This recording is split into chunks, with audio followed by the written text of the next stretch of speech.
而且伫淡水北投乡镇来小注意一下，来讲这个画面，这个画面最近这2天引起真侪人伫讨论。有一个小姐呢，骑乌多摆骑上高速公路，一路为这个婚林骑到台中，搁骑正向，有4台国道的警察车加炸。 尾仔呢，共款就走去，警方用这个车牌号码去调查，原来伊是一个36岁过来越南的小姐，过来咱台湾的越南人，伊伫台中机场已经互人找到啊。 4台国道警车伫边仔要甲炸落来，骑机车女骑士敢若无咧神经，继续伫国道骑车。就算远景也红旗爱停落来，伊阁加速对2位远景中乱过去，上尾啊无看咧影。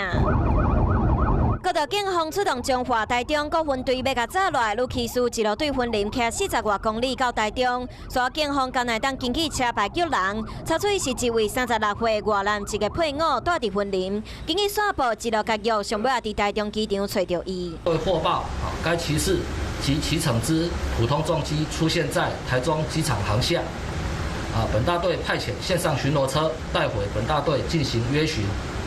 除依刑法公共危险罪函送彰化地检署侦办外，各项告发总计罚款至少约29000元起跳。敢是想要出境，或者是登去越南，才会对婚林骑车到台中机场，警方无证实。来到伊住伫西里所在，厝边拢讲甲伊无啥物互动。 哦，伫遮徛来徛去。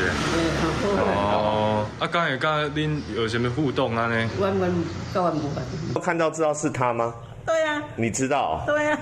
如果真这样，不可能。虽然拢讲甲伊无熟，不过厝边对骑车骑去国道的行为，拢讲无意外。警方强调，不管是本国人或者是外国人，拢应该遵守交通法规，若无全部拢会开单告发。若是这位小姐的身体真正有特殊的状况，加上买当提出证据向监理单位申诉。 有事没事赶紧转开华视，还没有订阅华视的 YouTube 频道吗？赶紧按赞、订阅、开启小铃铛，我们华视 YouTube 见。